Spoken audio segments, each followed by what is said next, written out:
क्या आपने कभी गौर किया है कि कभी कभी तो हम बैठे बैठे ही थक जाते हैं और कभी कभी हम बहुत ज्यादा काम कर लेते हैं और फिर भी हमें थकान महसूस नहीं होती। आप पूरे दिन घर पर बैठे रह सकते हैं, लेकिन पूरे दिन बैठे रहने के बाद जो ऊब पैदा होती है वह हमारे शरीर को निढाल कर देती है, हमें थका देती है।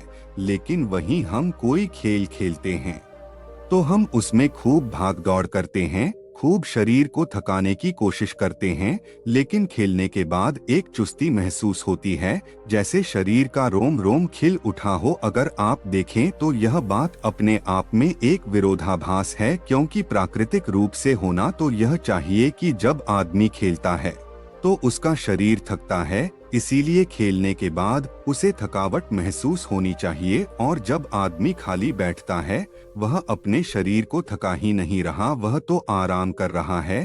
फिर उसे थकावट क्यों महसूस होती है? सकारात्मक सोच का महत्व खाली बैठने में अगर आप इसका जवाब जानना चाहते हैं तो इसका जवाब है हमारे मन की ऊब। जहाँ तक शरीर की बात है, शरीर को थकने से मन नहीं थकता, और अगर आपका मन थक जाता है तो आपका शरीर साथ नहीं देता। ऐसा ही होता है खाली बैठने में, और मन की इस ऊब को हम तनाव कहते हैं। आज की जो कहानी मैं आपको सुनाने वाला हूँ उसमें आपको तनाव के बारे में सारी जानकारी मिल जाएगी, और अगर आप तनाव को समझ लेते हैं तो आपके जीवन से दुखों का मिटना निश्चित है, क्योंकि दुख तनाव के कारण ही पैदा होता है। तो चलिए इस कहानी से हम तनाव को समझते हैं। इससे पहले कि आप इस कहानी में खो जाएं, प्लीज वीडियो को लाइक और चैनल को सब्सक्राइब करके बेल आइकन की घंटी दबाकर ऑल को जरूर सिलेक्ट कर ले। दोस्तों, यह आपसे रिक्वेस्ट है।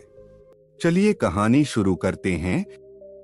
ये उस समय की बात है जब गौतम बुद्ध एक गांव में अपना समय व्यतीत कर रहे थे। उस समय तक बुद्ध की चर्चाएं दूर दूर तक फैल चुकी थी। काफी दूर दूर से लोग अपनी चिंता और दुखों के बारे में गौतम बुद्ध के पास समाधान खोजने के लिए आते थे।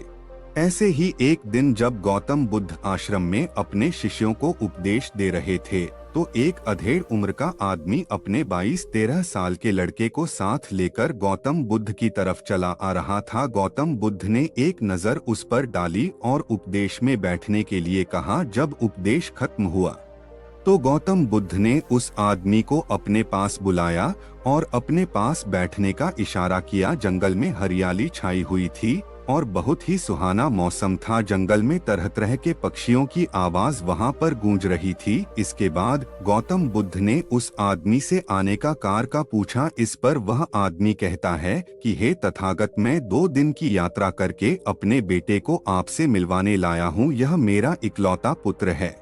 यह हमेशा थका थका रहता है, ऐसा लगता है कि इसके शरीर में कोई जान ही नहीं है। अगर हम इससे कुछ कहते हैं तो यह छोटी छोटी बातों पर गुस्सा करता है, और इसकी देखने की क्षमता भी उम्र से पहले ही कमजोर हो गई है और इसके बाल भी पकने लगे हैं। मुझे तो कुछ समझ नहीं आता कि यह सब क्या हो रहा है। भला इतनी कम उम्र में इतनी ज्यादा उम्र का लगता है। हे बुद्ध, मैं अपने बेटे को लेकर बहुत चिंतित हूँ। जब मैं अपने बेटे को डॉक्टर के पास लेकर गया तो उन्होंने कुछ औषधियाँ देकर कहा कि अपने बेटे को तनाव कम लेने दिया करो। वह अपने दिमाग में बहुत तनाव लेता है और इसी वजह से उसकी ऐसी हालत हो रखी है।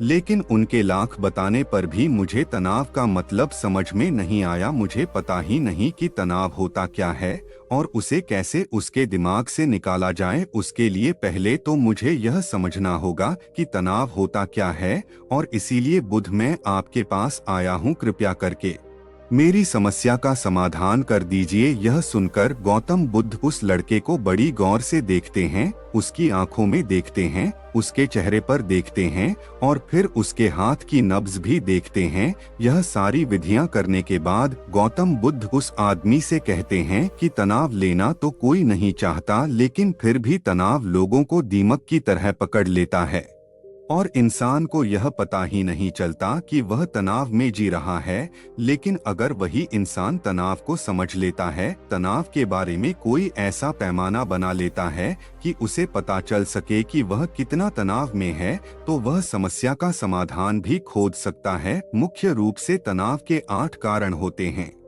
इसके बाद गौतम बुद्ध कहते हैं कि सबसे पहले तो हमें समझना यह होगा कि तनाव होता क्या है। जब कोई इंसान कोई काम कर रहा होता है और उसका मन कहीं दूर भटक रहा होता है, काल्पनिक में होता है, तो उससे शरीर और मन के बीच में दूरी पैदा हो जाती है, और जितनी दूरी शरीर और मन के बीच में होगी, हम उतने ही निद्रा की अवस्था में होंगे, और इसी दूरी को, इसी खिंचाव को तनाव कहा जाता है। कोई आदमी खेलने के बाद फुर्ती महसूस क्यों करता है, हालांकि उसने अपने शरीर को थका है, लेकिन समझने की बात तो यह होती है कि खेलते वक्त मन और शरीर पूरा उस खेल पर केंद्रित होता है, जिससे शरीर और मन में दूरी पैदा नहीं होती, और इसीलिए कोई तनाव पैदा नहीं होता, बल्कि हमारा तनाव दूर हो जाता है।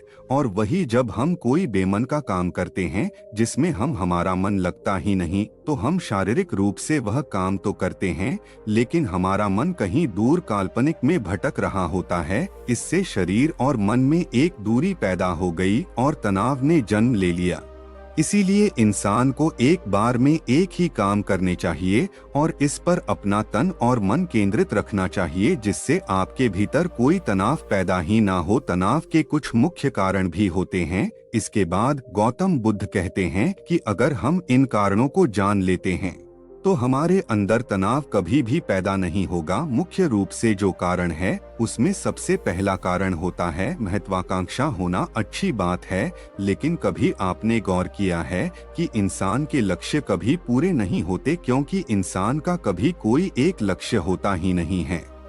जब इंसान एक लक्ष्य को प्राप्त कर लेता है तो दूसरा लक्ष्य स्थापित हो जाता है, और इसी तरह वह अपने लक्ष्य को पाने के लिए गोल गोल घूमता रहता है। इसीलिए जो इंसान ज्यादा महत्वाकांक्षा होता है, जिसे बड़े बड़े लक्ष्य प्राप्त करने होते हैं, वह वर्तमान में कभी नहीं जी पाते। उसका मन हमेशा भविष्य की योजनाएं बनाता रहता है, और बस उसका शरीर वर्तमान में होगा, उसका मन भविष्य में होगा, और इन दोनों की दूरी की वजह से उस आदमी में तनाव पैदा हो जाएगा। इस पर वो आदमी कहता है कि हे बुद्ध, तो क्या आदमी को अपना लक्ष्य नहीं बनाना चाहिए, क्योंकि लक्ष्य बनाना भी तो एक महत्वाकांक्षा होती है। इस पर गौतम बुद्ध कहते हैं कि जीवन में कोई लक्ष्य बनाना गलत बात नहीं है। समस्या पैदा तब होती है जब हम सारा ध्यान उस लक्ष्य पर ही लगा देते हैं। आदमी को वर्तमान में जीना आना चाहिए। आप लक्ष्य बनाएं, उनके प्रति निरंतर मेहनत भी करें, लेकिन इसके साथ साथ आपके दिमाग में यह ख्याल भी होना चाहिए कि आप अभी वर्तमान में जी रहे हैं।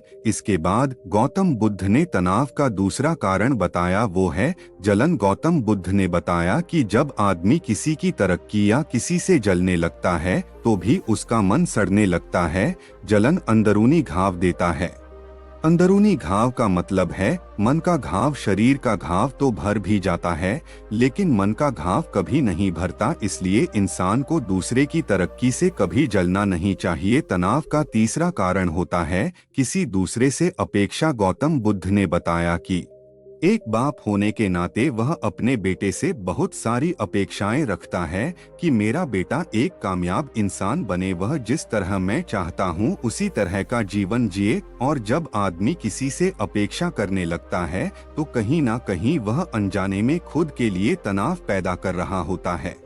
जरा सोचिए कि वही बेटा अगर अपने बाप के हिसाब से नहीं चलेगा, वह नहीं बन पाएगा जो उसका बाप चाहता है, तो फिर उसके पिता के मन को तनाव पकड़ लेगा। इसलिए किसी से भी अपेक्षा नहीं करनी चाहिए, ना ही दूसरे से और ना ही खुद से। इसके बाद तनाव का अगला मुख्य कारण बताते हुए गौतम बुद्ध ने कहा कि मन का काम करने से भी तनाव पैदा होता है। जिस काम में हमारा मन नहीं लगता, जिसमें हमारी रुचि नहीं होती, तो उस काम में हम अपना मन नहीं लगा पाएंगे। हमारा मन कल्पनाओं की उड़ान भरेगा और हमारा शरीर वहीं बैठा रहेगा। इसीलिए दोनों में दूरी पैदा होने की वजह से यह भी तनाव का कारण बन जाता है। इसीलिए आदमी को सिर्फ रुचि के हिसाब से ही काम करने चाहिए। इसके बाद गौतम ने कहा कि शारीरिक दुख भी तनाव का कारण होता है। जब आदमी को कोई शारीरिक कष्ट होता है तो आदमी का मन इस बीमारी के बारे में सोचता रहता है, जिससे उसके मन में दुख के विचार बनते हैं और वहीं पर तनाव पैदा हो जाता है। यह सुनकर उस आदमी ने कहा कि हे बुद्ध, शारीरिक दुख तो किसी को भी आ सकता है, तो क्या वह आदमी हमेशा तनाव में ही जिएगा? इसका जवाब देते हुए गौतम बुद्ध कहते हैं कि यह बात ख्याल करने की होती है कि हमारा जीवन दुखों का आगार है। जैसे जैसे हमारी उम्र बढ़ती है वैसे वैसे बीमारियां आती हैं, दुख आते हैं और एक दिन मौत भी आ जाती है।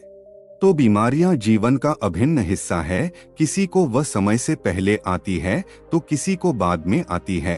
और जब इंसान का मन इसके बारे में समझने लगेगा तो अपनी बीमारी के बारे में सोचकर ज्यादा तनाव नहीं लेगा, क्योंकि वह जीवन का एक अभिन्न हिस्सा है और इसके लिए आदमी को शारीरिक रूप से भी अभ्यास करते रहना चाहिए ताकि उसका शरीर लंबे समय तक स्वस्थ बना रहे। और यह भी जान लो, तनाव का एक मुख्य कारण होता है अपनी योजनाओं को समझने के लिए वक्त ना देना। कुछ इंसानों के मन में कोई ख्याल पनपता है और वह उस पर बिना सोचे समझे का करना शुरू कर देता है, और जब उस काम में उन्हें कामयाबी नहीं मिलती तो वह तनाव से भर जाते हैं, क्योंकि उन्होंने वह काम शुरू करने से पहले उसके बारे में कोई जानकारी नहीं ली। आदमी को कोई भी योजना बनाते वक्त उसके बुरे परिणाम के बारे में सबसे पहले सोचना चाहिए। हमें यह सोचना चाहिए कि अगर यह योजना कामयाब नहीं हुई तो फिर मैं क्या करूंगा, और इसीलिए अपनी योजनाओं को समझने के लिए पूरा वक्त देना चाहिए ताकि कि भविष्य में उस काम के प्रति कोई तनाव पैदा ही ना हो। और सबसे आखिरी कारण जो तनाव का होता है वह होता है ज्यादा सोचना। लगातार सोचते रहना भी एक बीमारी होती है और इसको दूर करने के लिए आदमी को ध्यान करना चाहिए। यह सुनकर उस आदमी ने हाथ जोड़ते हुए गौतम बुद्ध से पूछा कि हे बुद्ध, मेरा बेटा तो अभी मात्र 23 साल का है और उसमें इतनी समझ भी नहीं है कि वह इतनी सारी बातों का एक साथ अनुसार कर सके। कृपया करके तनाव मुक्त करने का कोई आसान सा मंत्र बता दे जिससे मेरा बेटा उस मंत्र का अनुसार भी कर सके और तनाव मुक्त भी रह सके। यह सुनने के बाद गौतम बुद्ध ने कुछ सोचते हुए जवाब दिया कि इसके लिए एक छोटी सी विधि है। अगर तुम इतनी बातों का पालन पूर्ण नहीं कर सकते तो तुम एक बार में एक काम करने पर ही मन लगाओ।